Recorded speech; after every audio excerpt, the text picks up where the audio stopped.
നമസ്കാരം. നമസ്കാരം സാർ. നമസ്കാരം. ഞാൻ ഉമാശങ്കർ എഴുമങ്ങാട്. US മീഡിയയിലേക്ക് എല്ലാവർക്കും സ്വാഗതം. ഇന്ന് നമ്മോടൊപ്പം ഉള്ളത് നമ്മുടെ നാടിൻ്റെ പ്രിയ ഡോക്ടർ സെയ്ദ് മാധവൻ സാറാണ്. കഴിഞ്ഞ വർഷമാണ് ബർത്ത്ഡേ ഒക്കെ ഉണ്ടായത് അല്ലേ? 80ാം പിറന്നാളൊക്കെ ആഘോഷിച്ചു. നാട് ഏറ്റവും കൂടുതൽ എന്താ പറയുക, ഒരു ശരിക്കും പറഞ്ഞു കഴിഞ്ഞാൽ നമ്മുടെ ഈ കൂറ്റനാട് കണ്ട ഒരു ഡോക്ടറുടെ ഏറ്റവും ഗംഭീരമായ ഒരു പിറന്നാളാഘോഷം തന്നെയായിരുന്നു അല്ലേ? എല്ലാവരും മന്ത്രി മുതൽ സമസ്ത മേഖലയിലുള്ള ആളുകളും ജാതി മത രാഷ്ട്രീയ ഭേദമന്യേ അവിടെ ഉണ്ടായിരുന്നു. അതിൽ തന്നെ ഏറ്റവും കൂടുതൽ മനസ്സിൽ വളരെ അധികം ആഴ്ന്നിറങ്ങിയ ഒരു സംഭവം എന്ന് പറയുന്നത് ഒരുപാട് ഈ പാരാപ്ലീജിയ രോഗികളടക്കം അല്ലേ, പിന്നെ എന്താ പറയുക, ആ വിഭാഗത്തിൽ പെട്ടിട്ടുള്ള രോഗികളടക്കം വീൽ ചെയറിലൊക്കെ വന്നിട്ട് അവർ എന്താ പറയുക, ആ സദസ്സിൽ ഏറ്റവും മുന്നിൽ ഒരു കൂട്ടം അത്തരത്തിലുള്ള രോഗികളായിരുന്നു ഉണ്ടായിരുന്നത്. അവർ സാറിൻ്റെ കാൽപാദങ്ങളിൽ വന്നിട്ട് നമസ്കരിക്കുന്ന ആ ഒരു വളരെ ഹൃദയസ്പർശിയായ ആ ഒരു രംഗം ഞാനിന്നും ഓർക്കുകയാണ്. എന്ന് പറഞ്ഞു കഴിഞ്ഞാൽ തീർച്ചയായിട്ടും എന്താ പറയുക, യാതൊരു തരത്തിലുള്ള പ്രതിഫലവും പ്രതീക്ഷിക്കാതെ തന്നെ ആയിരക്കണക്കിന് രോഗികളെ പതിറ്റാണ്ടുകളോളം പിന്നെ എന്താ പറയുക ചികിത്സിച്ച ഒരു ഡോക്ടറാണ് താങ്കൾ. എന്തായാലും ഈ ഡോക്ടേഴ്സ് ഡേയിൽ താങ്കളുടെ എന്താ പറയുക കാൽപാദങ്ങളിൽ സാഷ്ടാംഗം നമസ്കരിക്കുന്നു. നന്ദി, നമസ്കാരം. സാറിൻ്റെ വിശേഷങ്ങൾ കുറച്ച് ജനങ്ങൾക്ക് അറിയാൻ താല്പര്യം ഉണ്ടാവും. നമ്മുടെ കൂറ്റനാടും പരിസര പ്രദേശങ്ങളിലുള്ള ആളുകൾക്കെല്ലാം സാറിനെ കുറിച്ച് അറിയാത്തവരാരും ഉണ്ടാവില്ല. എന്നാൽ അതിലപ്പുറം കടന്ന് അറിയേണ്ട ഒരാളാണ് സാറ്. അതുകൊണ്ട് തന്നെ ഞാൻ ചോദിക്കുന്നു, സാറിൻ്റെ ഈ എന്താ പറയുക പ്രൊഫഷനിൽ അതിൻ്റെ ഒരു തുടക്കം എങ്ങനെയാണ്? എവിടുന്നാണ് ഒരു ഡോക്ടർ എന്നുള്ള നിലയ്ക്ക് സാറിൻ്റെ പ്രവർത്തനം തുടങ്ങിയത്? ഞാൻ സർവീസിൽ ഇതിൽ മെഡിക്കൽ കോളേജിൽ കാലിക്കറ്റായിരുന്നു. എൻ്റെ പഠന സ്ഥലം Calicut, medical college Calicut. 1965 9th ബാച്ചായിട്ടാണ് കാലിക്കറ്റിൻ്റെ 9th ബാച്ചിലത്തെ സ്റ്റുഡൻ്റാണ് ഞാൻ. ഓക്കെ. അന്ന് ഞങ്ങൾ 150 പേരാണ് ഒരു ബാച്ചിലുണ്ടാവുക. അപ്പോൾ ആ പഠനം അന്ന് മികച്ച പ്രഗത്ഭരായിട്ടുള്ള കേരളത്തിലെ വിഷഗുരന്മാരിരുന്ന് ഞങ്ങളുടെ അധ്യാപകരായിട്ടുണ്ടായിരുന്നു.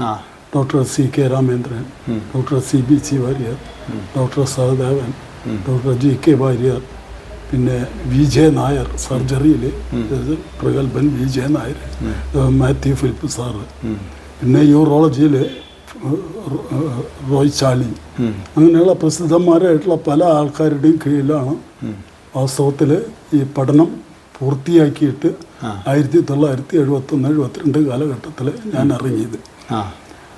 അതിനുശേഷം പിന്നെ ആദ്യത്തെ പോസ്റ്റിംഗ് ഗവൺമെൻറ് സർവീസിൽ ആദ്യത്തിൽ തന്നെ കിട്ടി. താൽക്കാലികമായിട്ടാണ് ആദ്യം കിട്ടിയത്, PSC ക്ഷണിച്ചിരുന്നില്ല. അപ്പോൾ താൽക്കാലികമായിട്ട് എംപ്ലോയ്മെൻറ്റ് എക്സ്ചേഞ്ച് മുഖാന്തരം ആദ്യമായിട്ട് വയനാട്ടിലാണ് എനിക്ക്, വയനാട് തരിയോട് എന്ന പ്രദേശത്താണ് ആദ്യത്തെ പോസ്റ്റിംഗ് കിട്ടിയിട്ടുള്ളത്. അതിൽ അന്ന് വയനാട് കോഴിക്കോട് ജില്ലയായിരുന്നു. അതിനുശേഷം ആണ് വയനാട് ജില്ലയൊക്കെ വന്നത്. അന്ന് വയനാട്ടിലുള്ള പ്രത്യേകത എന്തായിരുന്നെന്ന് വെച്ചാൽ, ഈ തരിയോടിനുള്ള ഏറ്റവും വലിയ പ്രത്യേകത എന്താണെന്ന് വിചാരിച്ചാൽ, വാഹന സൗകര്യം ഒന്നും ഇന്നത്തെ മാതിരിയൊന്നും ഇല്ല. മറ്റേ ചുരം കയറിയിട്ട് എത്തിക്കഴിഞ്ഞാൽ പിന്നെ അവിടെയുള്ള വഴികളൊക്കെ പിന്നെ ചെറിയ ചെറിയ ഊടുവഴികളായിരിക്കും അധികം ഉണ്ടാവുക. അന്ന് വാഹന സൗകര്യമില്ല. ജീപ്പാണ് അവിടുത്തെ ഏറ്റവും വലിയ വാഹന ഇതുള്ളത്. ജീപ്പാണ് അന്നത്തെ പ്രധാനപ്പെട്ട വാഹനം, സാധാരണക്കാരുടെ വാഹനം ജീപ്പാണ്. അപ്പോൾ ആദ്യത്തെ പോസ്റ്റിംഗ് കിട്ടിയ കാലത്ത് തരിയോടിന് 2 ഡോക്ടർമാരുണ്ട്. പക്ഷേ തരിയോട് ഒരു ഡോക്ടറും വന്നാൽ ഇരിക്കാറില്ല. കാരണം മറ്റേ ഇതിൽ കൽപ്പറ്റയിൽ ബസ് ഇറങ്ങിയിട്ട് പോവുകയാണെങ്കിൽ 8-10 കിലോമീറ്ററോളം ഉണ്ട് ഈ തരിയോട്ടേക്ക്. ഈ തരിയോട് പ്രൈമറി ഹെൽത്ത് സെൻ്ററിൽ നിന്നിരുന്ന സ്ഥലത്തേക്ക് പോകണമെങ്കിൽ ബസ് ഉണ്ടാവില്ല. ബസ് ഒരു പുഴ ഉണ്ട്, കാവുമന്നം പുഴ എന്ന് പറഞ്ഞു. ആ പുഴക്ക് വരെ ഒരു ബസ്സുണ്ട്. അത് കഴിഞ്ഞാൽ പിന്നെ ഒരു പാലം ഇതുണ്ട്. ഇപ്പോൾ പാലമുണ്ട്, പണ്ട് വെറും തോണിയിലാണ് പോവുക. അത് കടന്നിട്ട് കഴിഞ്ഞാൽ പിന്നെ ഈ പ്രൈമറി ഹെൽത്ത് സെൻ്ററിലേക്ക് പിന്നെ ഒരു 2 കിലോമീറ്ററോളം നടന്നിട്ട് വേണം പ്രൈമറി ഹെൽത്ത് സെൻ്ററിലെത്താൻ. പക്ഷെ ആദ്യം ഈ താമസ സൗകര്യമൊന്നും ഉണ്ടായിരുന്നില്ല. അപ്പം അന്ന് കല്യാണം കഴിക്കാത്ത കാലമാണ് 1972. അതും അതെ മറ്റേ ഇതിൽ ഇതുണ്ട് പുൽപ്പള്ളിയിൽ അജിതയുടെ ഒരു ആക്രമണം നക്സലൈറ്റ് ആക്രമണം ഉണ്ടായി. അത് 1971 ഉണ്ടായത്. ആ 71 കഴിഞ്ഞ ശേഷമാണ് ഞാനിവിടെ 72 മാർച്ച് മാസത്തിൽ ഇവിടെ ജോലിക്ക് കയറുന്നത് ആദ്യമായിട്ട്. അപ്പോൾ അന്ന് ഈ ഞാൻ താമസ സൗകര്യമൊന്നുമില്ല. താമസ സൗകര്യം അന്ന് മറ്റേ കൽപ്പറ്റയടുത്ത് പിണങ്ങോട് എന്ന് പറഞ്ഞൊരു സ്ഥലമുണ്ട്. കൽപ്പറ്റയിൽ നിന്ന് ഒരു 6 കിലോമീറ്റർ വിട്ട പിണങ്ങോടുണ്ട്. അവിടുന്ന് പിന്നെ 4 കിലോമീറ്റർ വിട്ടാൽ ഈ പുഴ വക്ക് വരെ 4 കിലോമീറ്റർ ഉണ്ട്. അതിൽ താമസിച്ചിട്ട് പിന്നെ പുഴയും കടന്നിട്ട് പിന്നെ വേണം ജോലി സ്ഥലത്ത് എത്താൻ വേണ്ടിയിട്ട്. അപ്പോൾ ഒട്ടാകെ 6 കിലോമീറ്ററോളം നടക്കാൻ തന്നെ ഉണ്ട്. അതിൻ്റെ ഒപ്പം തോണിയിലുള്ള യാത്ര. അപ്പം അന്ന് ജീപ്പാണ് ഉണ്ടാവുക. അത് ആൾക്കാർ കൽപ്പറ്റയിൽ നിന്ന് ഈ പ്രദേശത്തിലേക്കുള്ള യാത്രക്കാരായിരിക്കും അധികം ഉണ്ടാവുക. വയനാട്ടിൽ 2.5 കൊല്ലം അവിടെ ഉണ്ടായി അല്ലേ? അത് കഴിഞ്ഞതിന് ശേഷമാണോ അപ്പൊ ഇങ്ങോട്ട് പിന്നെ മുക്കത്തേക്ക് പോയി? അടിയന്തരാവസ്ഥ കാലത്ത് ഞാൻ മുക്കത്തായിരുന്നു അല്ലേ?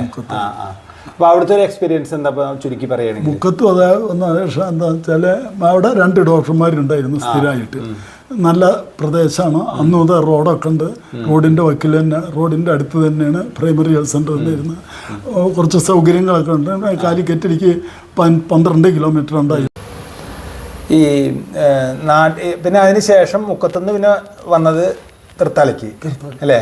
തൃത്താലയിൽ വന്നത് ഏത് വർഷമാണ്? തൃത്താല 1979 വന്നത് അല്ലേ?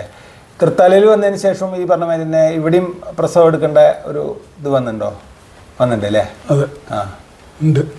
കാരണം അന്ന് GH തൃത്താല മാത്രം അഡ്മിഷൻ ഉള്ള സ്ഥലമുള്ളൂ. പിന്നെ ചാലിശ്ശേരിയിൽ പ്രൈമറി ഹെൽത്ത് സെൻ്ററിന് അഡ്മിഷൻ ഇല്ല. പിന്നെ കുമ്പിടി അഡ്മിഷനൊന്നും ഇല്ലാത്ത ഒരു ഡിസ്പെൻസറി മാത്രമാണ്. പിന്നെ കുമരനെല്ലൂർ അഡ്മിഷൻ ഇല്ലാത്ത ഡിസ്പെൻസറി. പിന്നെ നാഗലശ്ശേരിയും തിരുമറ്റക്കോടൊക്കെ പട്ടിത്തറയൊക്കെ പിന്നെ വന്ന ആരോഗ്യ സ്ഥാപനങ്ങളാണ്. ഇപ്പോഴും അവിടെ അഡ്മിഷനൊന്നും അവിടെ ഇല്ല, ഇപ്പോഴും ഇല്ല. അപ്പോൾ അതുകൊണ്ട് ഈ പ്രദേശത്തുള്ള ഹോസ്പിറ്റലിൽ അഡ്മിറ്റ് ചെയ്തിട്ടുള്ള കേസുകൾക്ക് പ്രസവത്തിന് വരുന്നത് അന്ന് GH തൃത്താല മാത്രം ഉണ്ടായിരുന്നു. അതുകൊണ്ട് പ്രസവ കേസ് ധാരാളം വരാറുണ്ട്. അവിടെ അത് സ്റ്റാഫ് നേഴ്സ് ഉണ്ടായിരുന്നു, JPH ഉണ്ടായിരുന്നു, മറ്റുള്ള സൗകര്യങ്ങളുണ്ടായിരുന്നു. ആൾക്കാർക്ക് വരാനും സൗകര്യം ഉണ്ടായിരുന്നു. റോഡ് വക്കിലായിരുന്നു ഡിസ്പെൻസറി നിന്നിരുന്നത്. അതുകൊണ്ട് ആൾക്കാരെ വരാനുള്ള സൗകര്യം. പിന്നെ എന്തെങ്കിലും ആവശ്യമുള്ളപ്പോൾ അവർക്ക് അന്ന് വാഹനങ്ങൾ ഈ റോഡ് അന്ന് 79 മുതൽ തന്നെ തൃത്താലപ്പുറത്തെ ഈ സ്ഥിതി വിശേഷം അന്നും ഉണ്ടായിരുന്നു. നല്ല റോഡ് തന്നെയായിരുന്നു തൃത്താല കൂട്ടനാട്. അപ്പോൾ എന്തെങ്കിലും അടിയന്തര ആവശ്യം വരികയാണെന്ന് വെച്ചാൽ ഹോസ്പിറ്റലിൽ വരികയാണെങ്കിൽ അവരുടെ രോഗികളെ പരിചാരകരോട് പറഞ്ഞാൽ അവർ വരാൻ തയ്യാറായിരിക്കും. വാഹനം എടുത്തിട്ട് അവർ അപ്പം തന്നെ വരും. അപ്പം തന്നെ വന്നിട്ട് വീട്ടിൽ വന്നിട്ട് എന്നെ കൂട്ടി കൊണ്ടുപോകും. എന്നിട്ട് പ്രസവം നടത്തിയിട്ടൊക്കെയാണ് അധികം, ചിലപ്പോൾ രാത്രിയാണ് അധികം പോണ്ടി വരിക. 10 മണി 11 മണിയൊക്കെ ആകുമ്പോഴായിരിക്കും പ്രസവേദന ആകലും. ആ പ്രസവമൊക്കെ കഴിഞ്ഞിട്ട് ചിലപ്പോൾ രാത്രി 1 മണി 2 മണി ആകുമ്പോഴാണ് വീട്ടിലേക്ക് മടങ്ങി വരിക. അപ്പോൾ അന്നും സ്ഥിരമായിട്ട് 6 പ്രസവമൊക്കെ ഇവിടെ വെച്ചിട്ട് നടന്ന കാലഘട്ടം ഉണ്ടായിരുന്നു തൃത്താല പ്രൈമറി ഹെൽത്ത് സെൻ്ററിൽ. അതുപോലെ തന്നെ ഈ പോസ്റ്റ്മോർട്ടം ഒരുപാട് 100 കണക്കിന് പോസ്റ്റ്മോർട്ടം ചെയ്തിട്ടുണ്ടെന്ന് ഞാൻ പറയുന്നത് കേട്ടിട്ടുണ്ട് അല്ലേ? അതിവിടെ തൃത്താലയിലാണെന്ന് തോന്നുന്നു അല്ലേ? ആ കാലത്ത് പട്ടാമ്പി പോസ്റ്റ്മോർട്ടം ഉണ്ടായിരുന്നില്ല? പട്ടാമ്പിയിൽ പോസ്റ്റ്മോർട്ടം ഇല്ല. അന്ന് മറ്റേ ഒറ്റപ്പാലത്തില്ല, ചെർപ്പളശ്ശേരിയിലുണ്ടായിരുന്നു. പക്ഷേ ചെർപ്പളശ്ശേരിയിൽ ഞാൻ വന്ന് കുറച്ച് കാലം കഴിഞ്ഞപ്പോൾ അവിടെ എന്തോ ബിൽഡിങ്ങിൻ്റെ തകരാറ് കാരണം ആ പോസ്റ്റ്മോർട്ടം നിർത്തി. പിന്നെ ഉണ്ടായിരുന്നത് തൃത്താല മാത്രമായിരുന്നു. അപ്പോൾ തൃത്താലയിൽ ഈ പ്രദേശങ്ങളിലൊക്കെ ഇതിൻ്റെ പട്ടാമ്പി, കൊപ്പം, ആ പ്രദേശങ്ങൾ എല്ലാ മറ്റേ ഇത് തന്നെ ഒറ്റപ്പാലം, ഇതിനപ്പുറമുള്ള പ്രദേശങ്ങളിലൊക്കെ ഉണ്ടായിട്ടുള്ള സാധാരണ തൂങ്ങിയ മരണങ്ങളോ വെള്ളത്തിൽ വീണുള്ള മറ്റേ മരണങ്ങൾ അതൊക്കെ വരിക ഇതിന് വേണ്ടിയിട്ട് പോലീസുകാർ കൊണ്ടുവരിക തൃത്താലയ്ക്കാണ്. അതുകൊണ്ട് തന്നെയാണ് അന്ന് ഇത്ര അധികം ചെയ്യാൻ വേണ്ടിയുള്ള കാരണം ഉണ്ടായത് അതാണ്. കാരണം പിന്നെ ഇപ്പോൾ ഒറ്റപ്പാലത്തുണ്ട്, മറ്റേ പട്ടാമ്പി. അപ്പോൾ പോസ്റ്റ്മോർട്ടം അടക്കം ചെയ്തിട്ടുണ്ട് അല്ലേ? അത് എന്താന്ന് വിചാരിച്ചാൽ ഇപ്പോൾ മഴക്കാലമാണല്ലോ. ഈ മഴക്കാലഘട്ടത്തിലൊക്കെ എന്താന്ന് വിചാരിച്ചാൽ ചിലപ്പോൾ പുഴയിൽ കുളിക്കാൻ ഇറങ്ങിയുള്ളവരായിരിക്കും ഒഴുകിപ്പോവും. ഒഴുകിപ്പോയാൽ പിന്നെ ശവം അടിയണത് ചിലപ്പോൾ ഇവിടെ വന്നിട്ട് ഒരു പ്രാവശ്യം ചെമ്പ്രയിൽ, ചെമ്പ്ര എന്ന് പറഞ്ഞ സ്ഥലത്ത് ഞാൻ പോയിട്ട് അവിടുന്ന് പോസ്റ്റ്മോർട്ടം നടത്തിയിട്ടുണ്ട്. കാരണം അഴുകിയിട്ടുള്ള ശവം അവിടുത്തെ കാടുകളിൽ പറ്റിപ്പിടിച്ച് നിന്നിട്ട് പിന്നെ അത് നാട്ടുകാരെ അതിൻ്റെ മണം എടുത്തിട്ട് പോയിട്ട് നോക്കിയിട്ട് പോലീസുകാരെ വെച്ച് പോലീസുകാർ വന്നിട്ട് ഓൺ ദ സ്പോട്ട് പോസ്റ്റ്മോർട്ടം നടത്തിയിട്ടുണ്ട്. അത് കൂടാതെ കാരക്കാട് അവിടെ കാരക്കാട് റെയിൽവേ സ്റ്റേഷൻ്റെ അടുത്ത് ഭാരതപ്പുഴയുടെ തീരത്ത് വെച്ചിട്ട് അവിടെ 2 പോസ്റ്റ്മോർട്ടം നടത്തി. പിന്നെ വേറൊന്ന് നടത്തിയത് പോസ്റ്റ്മോർട്ടം നടത്തിയത് മരുത്താം ഇവിടുന്ന് കുറേ വിട്ട് കൊപ്പത്തൊരു മല ഉണ്ട്, എൻ്റെ പേര് ഞാൻ മറന്നുപോയി.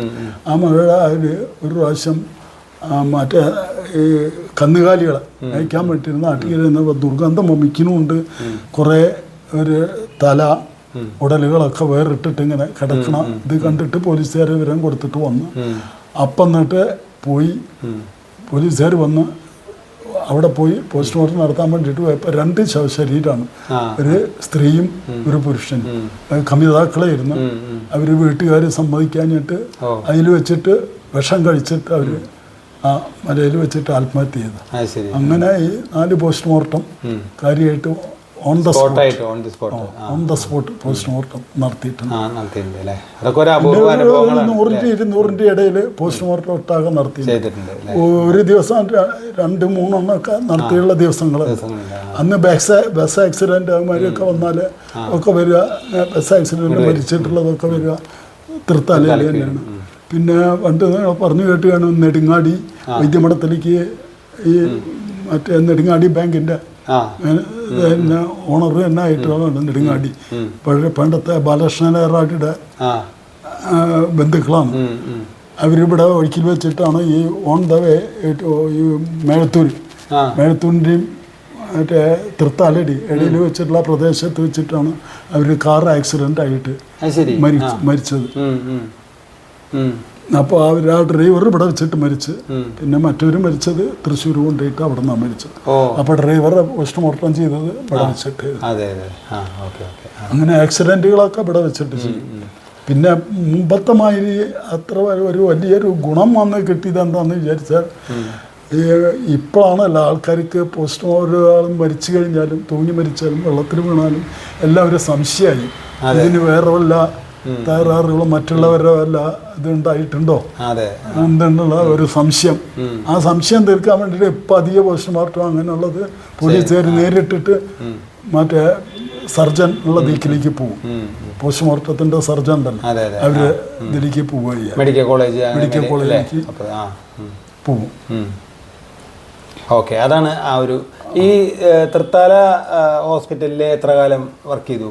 തൃത്താല ഹോസ്പിറ്റലിൽ ഞാൻ ആദ്യത്തിൽ 79 വന്നിട്ട് പിന്നെ 82 വരെ വർക്ക് ചെയ്തു. പിന്നെ എന്നെ മാറ്റി. പിന്നെ വേറെ പിന്നെ അത് കഴിഞ്ഞിട്ട് 82 കഴിഞ്ഞിട്ട് ഞാൻ ഒരു കൊല്ലം അപ്പോൾ വൈദ്യമടമൊക്കെ പറഞ്ഞിട്ട് എന്നോട് പറഞ്ഞു ഇവിടെ തന്നെ നമുക്ക് നിൽക്കാം എന്ന് പറഞ്ഞിട്ട് ഞാൻ ട്രൈ ചെയ്യട്ടെ എന്നും പറഞ്ഞിട്ട് മിനിസ്റ്ററോടും ഇവരോടൊക്കെ പറഞ്ഞു. അപ്പോൾ അവർ ലീവ് എടുക്കാൻ പറഞ്ഞു. അങ്ങനെ ഞാൻ ലീവ് എടുത്ത് അത് കഴിഞ്ഞിട്ട് ചാലിശ്ശേരിക്ക് ഒരു 6 മാസം 8 മാസം കഴിഞ്ഞ് ചാലിശ്ശേരിക്ക് പ്രൈമറി സെൻ്ററിലേക്ക് മാറ്റം തന്നു. ആ മാറ്റം തന്നപ്പോൾ 84 ഫെബ്രുവരി മാസത്തിൽ ഞാൻ പിന്നെ ഹയർ സ്റ്റഡീസിന് DCH എടുക്കാൻ വേണ്ടിയിട്ട്, ഡിപ്ലോമ ഇൻ ചൈൽഡ് ഹെൽത്ത്, അതിന് വേണ്ടിയിട്ട് കോട്ടയം മെഡിക്കൽ കോളേജിലേക്ക് പോയി. പിന്നെ അവിടുത്തെ ഒരു കൊല്ലം കഴിഞ്ഞ് വന്നിട്ട് പിന്നെ ഏതാ വൈദ്യമടമൊക്കെ ഇവിടെ തന്നെ നിൽക്കണമെന്നും പറഞ്ഞിട്ട് ഞാൻ കുറച്ച് ദിവസം കൂടി ലീവ് എടുത്തിട്ട് കൂടി. പിന്നെ ഇവിടെ നിന്ന് തന്നെ തൃത്താലയ്ക്ക് തന്നെ പിന്നെ പോസ്റ്റിംഗ് കിട്ടുക ചെയ്തു. 2 പ്രാവശ്യം നിന്നിട്ടുണ്ട്. 2 പ്രാവശ്യം കൂടിയിട്ട് 7 കൊല്ലത്തോളം വർക്ക് ചെയ്തിട്ടുണ്ട്. റിട്ടയർ ചെയ്തത് ഞാൻ സിവിൽ സർജൻ ഗ്രേഡ് 1 ആയിട്ട് ഇവിടുന്ന് തൃത്താലയെന്ന് മറ്റേ ചാലിശ്ശേരി. അതിൻ്റെ ഇടയിൽ വേറെ ഒന്നുള്ളത് എന്താ വെച്ചാൽ പ്രധാനപ്പെട്ട ഏറ്റവും വലിയ സർവീസിലേക്ക് ഏറ്റവും വലിയ ചാരിതാർത്ഥ്യമുള്ള ഒരു കാര്യം ഉണ്ടായത് എന്താണെന്ന് വിചാരിച്ചാൽ leprosy eradication programme, leprosy control programme, eradication programme. അത് പാലക്കാട് ജില്ലയിൽ ഒരു സ്ഥലം നമ്മൾ ചാലിശ്ശേരി ആയിരുന്നു ഒരു സെൻറ്റർ. അത് 20 പഞ്ചായത്തും 2 മുനിസിപ്പാലിറ്റി ആണ് അന്ന് ജൂറിഡിക്ഷൻ ഉണ്ടായിരുന്നത്. അപ്പോൾ ആ സ്ഥലത്ത് പ്രിവാലൻസ് കൂടുതലുണ്ട്. തൃത്താലയിൽ ലെപ്രസിക്കാരുടെ നിരക്ക് കൂടുതലാണെന്നുള്ള ആ നിലയിൽ ഇവിടെ ഒരു ഇറാഡിക്കേഷൻ പ്രോഗ്രാമിന് സാധ്യത ഉണ്ടെന്ന് പറഞ്ഞിട്ട് റിപ്പോർട്ടുകൾ പോയ ശേഷം ഇവിടെ സ്ഥാപിതമായതാണ് ഈ ഇറാഡിക്കേഷൻ പ്രോഗ്രാം. അതിൽ പ്രധാന വളരെ പ്രധാനപ്പെട്ട ഒരു അതെ അതെ സംഭവം. പ്രധാനപ്പെട്ടത് എന്താന്ന് വിചാരിച്ചുള്ള ഒന്നാമത്തെ ഇതിന് രണ്ട് ഇതാണ്. ഒന്ന് എന്താന്ന് വെച്ചാൽ എനിക്ക് ലെപ്രസി ഉണ്ടെന്നുള്ളത് ഒരാൾ തുറന്നു പറയില്ല മറ്റൊരാൾ. കാരണം അന്ന് സോഷ്യൽ സ്റ്റിഗ്മ, സമൂഹം തന്നെ പുറത്താക്കണ, ഒറ്റപ്പെടുത്തണ ഒരു സ്ഥിതിവിശേഷമാണ് ഈ രോഗത്തിനുണ്ടായിരുന്നത്. അതുകൊണ്ട് ആരും സ്വയമേവ റിപ്പോർട്ട് ചെയ്തിട്ട് വരില്ല. അപ്പോൾ നമ്മൾ പോയിട്ട് കണ്ടുപിടിക്കണം. സംശയമുള്ള ഡോക്ടർമാരെ, ഹോസ്പിറ്റലിൽ വരുന്ന ഡോക്ടർമാരുടെ അടുത്ത്, സാധാരണ ഹോസ്പിറ്റലുണ്ടല്ലോ ചാലിശ്ശേരി, മറ്റുള്ള ഹോസ്പിറ്റലിൽ എത്തുന്ന ഡോക്ടർമാരുടെ അടുത്ത് രോഗികളായിട്ട് വരുന്ന ആൾക്കാർ, ആ ഡോക്ടർമാർക്ക് സംശയമുള്ള ആൾക്കാർ അവർ അവിടെ ഇന്ന ദിവസം വരണം എന്ന് പറഞ്ഞിട്ട് അവർ ഇന്ന ദിവസം വരാൻ വേണ്ടിയിട്ട് പറഞ്ഞിട്ട് ഇവരെ ഏർപ്പാടാക്കും. അപ്പോൾ ഞങ്ങൾക്ക് ആഴ്ചയിൽ മാസത്തിൽ ഒരു ദിവസം എല്ലാ ഇവിടെയുള്ള ഈ 20 പഞ്ചായത്തിലുള്ള ഗവൺമെൻറ് ഇൻസ്റ്റിറ്റ്യൂഷനിലൊക്കെ പോകണം. അവിടെ ഈ തരം രോഗികളെ അതാത് ഇൻസ്റ്റിറ്റ്യൂഷനിലത്തെ ഡോക്ടർമാർ കണ്ടുപിടിച്ചിട്ട് വെച്ചിട്ടുണ്ടാവും. അപ്പോൾ അവരെ ചെന്നിട്ട് പരിശോധിക്കുക. അപ്പോൾ ലാബ് ടെക്നീഷ്യൻ ഉണ്ടാവും, ഡോക്ടർ ഉണ്ടാവും, ലെപ്രസി ഹെൽത്ത് വിസിറ്റർ ഉണ്ടാവും. അവരൊക്കെ കൂടിയിട്ട് ചെന്ന് പരിശോധിച്ച് മരുന്ന് അപ്പം തന്നെ 1 മാസത്തെ മരുന്ന് നേരിട്ട് ഇവിടെ കൊടുക്കണ ഒരു ഏർപ്പാടായിരുന്നു. അത് 1996 വരെ, 91 മുതൽക്ക് 96 വരെ ഞാനപ്പോൾ ലെപ്രസി ഹെൽത്ത് സെൻറ്റർ ചാലിശ്ശേരി ഉണ്ടായി. അത് കഴിഞ്ഞിട്ട് പ്രൊമോഷനായി ഗ്രേഡ് 1. അന്ന് എല്ലാ ഗ്രേഡ് ഈ അസിസ്റ്റൻറ്റ് സർജനായിരുന്നു. പിന്നെ ഗ്രേഡ് 1 ആണ് അന്നത്തെ പിന്നത്തെ പൊസിഷൻ. അത് ഗ്രേഡ് 1 ആയപ്പോൾ അന്ന് ചാലിശ്ശേരിയിലും ഉണ്ടായിരുന്നില്ല. പക്ഷെ അന്ന് സുധീറായിരുന്നു മന്ത്രി, ഹെൽത്ത് മിനിസ്റ്റർ. അപ്പോൾ അന്ന് ചാലിശ്ശേരി പ്രൈമറി ഹെൽത്ത് സെൻ്ററിനെ അപ്ഗ്രേഡ് ചെയ്തിട്ട് അതിൽ ഒരു പോസ്റ്റ് ഉണ്ടാക്കി, സിവിൽ സർജൻ ഗ്രേഡ് 1-നാണ്. അപ്പോൾ ആ പോസ്റ്റ് അന്ന് അദ്ദേഹം വളരെ ഇതൊന്നും ഇല്ലാത്ത കാരണം കൊണ്ട് വളരെ സ്വാധീനങ്ങളൊന്നും അർഹത ഉള്ളവർക്ക് കൊടുക്കാന്നുള്ള നിലയായിരുന്നു അദ്ദേഹത്തിന് ഉണ്ടായിരുന്നത്. അപ്പോൾ അതുകൊണ്ട് എനിക്ക് ആ ഇത് വെച്ച് അപേക്ഷിച്ച് ഞാൻ 2 കൊല്ലം പിന്നെ റിട്ടയർ ചെയ്യുള്ളൂ. അപ്പോൾ അത് വന്നപ്പോൾ എനിക്ക് തന്നെ ഇവിടെ ചാലിശ്ശേരിയിൽ കിട്ടി. അങ്ങനെ ചാലിശ്ശേരിയിൽ 2 കൊല്ലം സിവിൽ സർജൻ ഗ്രേഡ് 1 ആയിട്ട് റിട്ടയർ ചെയ്തത് 1998 മാർച്ച് 31 റിട്ടയർ.